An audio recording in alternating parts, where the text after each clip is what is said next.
Hey everybody, this is JT with Vape Stars. I'm not used to building on camera, okay? Rebuilding atomizers. I'm gonna run through my attempt at a single coil build on an Igo W dripping atomizer, okay? I do not have the best camera setup for this. I do not have a lot of experience building on camera. It's a whole different ball game doing it in front of yourself and having the room and not having to pay attention to where the camera is and are you showing, but I'm going to give it a shot. This is the base, an Igo W base for a single coil build. We'll be using the center post and one of the outer posts. The third one, I just ran that screw all the way down. We're not messing with it. So, this build could be the same on an Igo L, okay? Or any other similarly designed dripping atomizer, okay? At this point, if you are watching this video to get an idea for rebuilding, you are not a seasoned vet when it comes to rebuilding. Otherwise, you wouldn't be watching. But at this point, you have looked into Ohm's law. You have looked into batteries, amperage draw, ratings, voltage, resistance. I have to assume and recommend that you've looked through all of that before you even get into or attempt rebuilding like this. If not, please do go back and just put this project on the shelf. Go research a couple things and really understand all of the variables that come into play and the relationship between all of them. And be safe.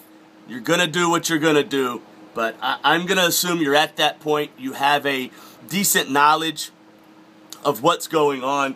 So we'll run through it really quick, and I did a couple things to make it a little easier and faster. So basically, like I said, we've got the base here, okay? Most popular will be Echo Wool or just a standard type silica, something like this, alright? That will be your wick material. Then you will have some sort of resistance wire. Again, I'm not going to get into what kind of wire to use and things of that nature, because at this point, if you're ready to start rebuilding, you've got a good grasp on that already.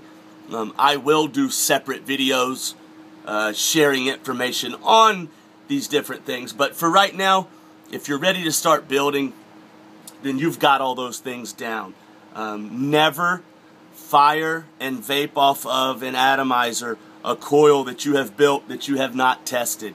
You need to know the resistance of your coils at all times before you fire them. Even if it's just using something like this, a VAMO, a regulated mod that tests resistance. Okay, so I'm gonna show a little bit about how I would do a silica wick and coil build. I'll fold it over once, okay? I personally will fold it over twice.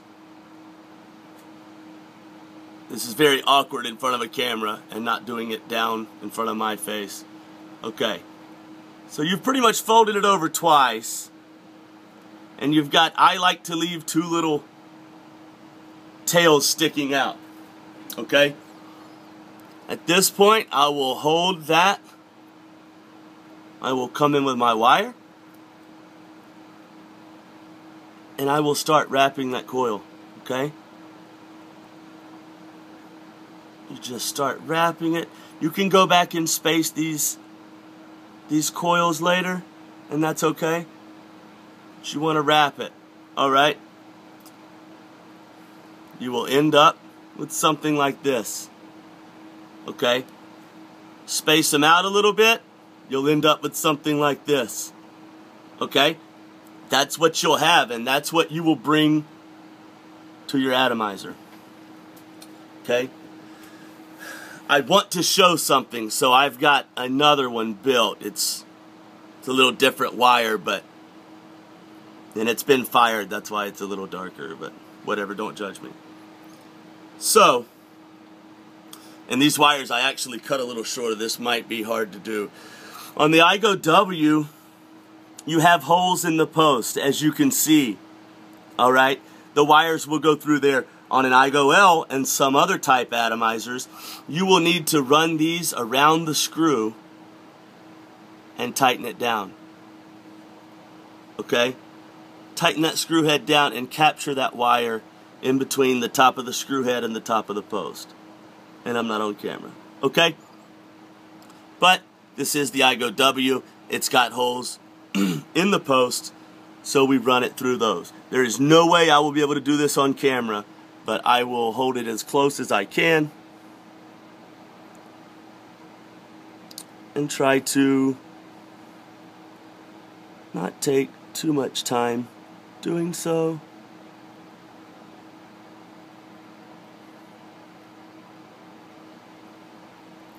One thing that will help, that was a mistake, but it's kind of cool. Make sure these screws are backed out enough to really get good clearance for your wires to go through. Sometimes they look like they're backed out enough, but they are still somewhat blocking the holes. And especially doing this on camera is such a trip. And it will be hard to get your wire through those holes. And it is hard for me because I can't lean over to the good light because the camera's not there.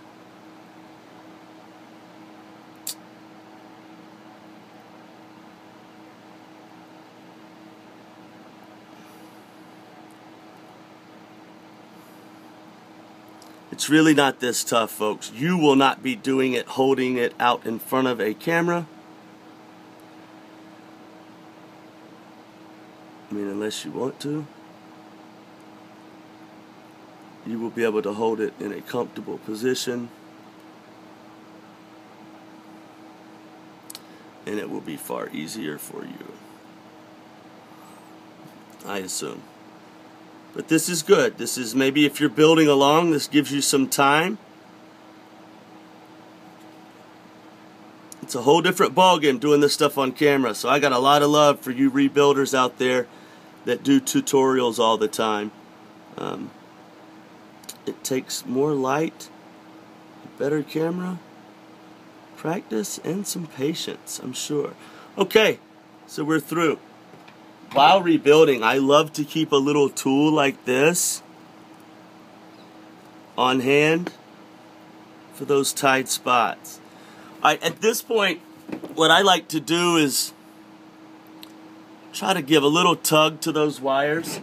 If you can't grab them, you got some needle nose, and just pull that coil in nice and snug. I will put my thumb on it to hold it in place, and I will just easily run these screws down to capture that wire. Okay? You do not want to crank them down super tight, especially at first, because you will potentially break your wire. You're not going to have a good time. Okay? So there we go. We've got it on there. I can snip these wires later. Normally I will have a little bit of extra silica sticking off. We can snip that later. Now I'm going to run this on the Vamo. The screen will be too bright, but I will test the resistance. 2.6 ohms. Perfect. I know it's not going to show up. Anyway, that's what it is. With a new coil, I like to pulse. Fire, fire, fire, fire, fire. Something like that. I like to pulse it and let everything get good and used to accepting current and heating up. And now this one I'd fired before, so there's probably residue of a little vapor. But I want to show you the next thing you're looking for, which is hot spots. Okay? So I'm going to fire it a couple easy times. Okay. Did you see that? The center heated up so quick, right? I'm going to try to show you again on camera the best I can. Normally your wick will be dry and it will not put off vapor so quickly. But the idea here, okay, now that it's used to it, I'll turn the voltage up a little. That was 3 volts. I'll go to 3.4 and just slowly fire it. If you get too much now, it'll fry that wire. It'll pop the wire on you. So you want to kind of ease into it as you're testing. Okay, I know it's not really clear, but you can start seeing. You see that orange spot there? All of those coils are not glowing at the same color, the same time, the same temperature. That's a hot spot. Those 2 center coils are heating up extra orange. That's telling me that the 2, this is a 4 wrap, okay? So there's 4 coils going around there. That's telling me that the 2 on the outside are a little too tight. The ones in the center are a little more loose, and they're heating up far quicker.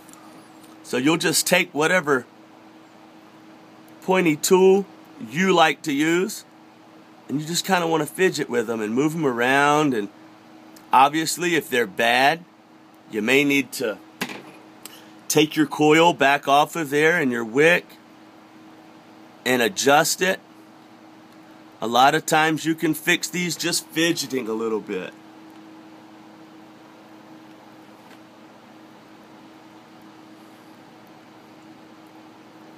Alright, that's already a lot better. I know it's very hard to see on camera. I apologize. I just don't have the best camera set up to do this.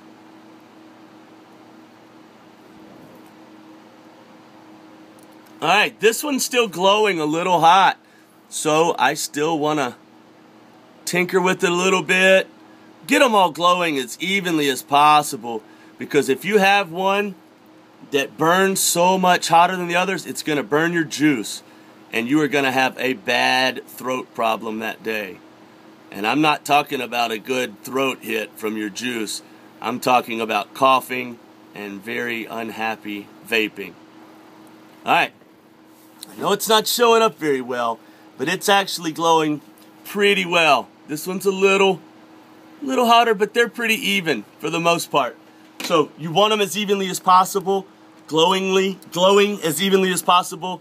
It's you know, just test it out. This is good enough for the video, so I'm going to drop a little juice, and I will fire and make sure we're getting vapor, which we are.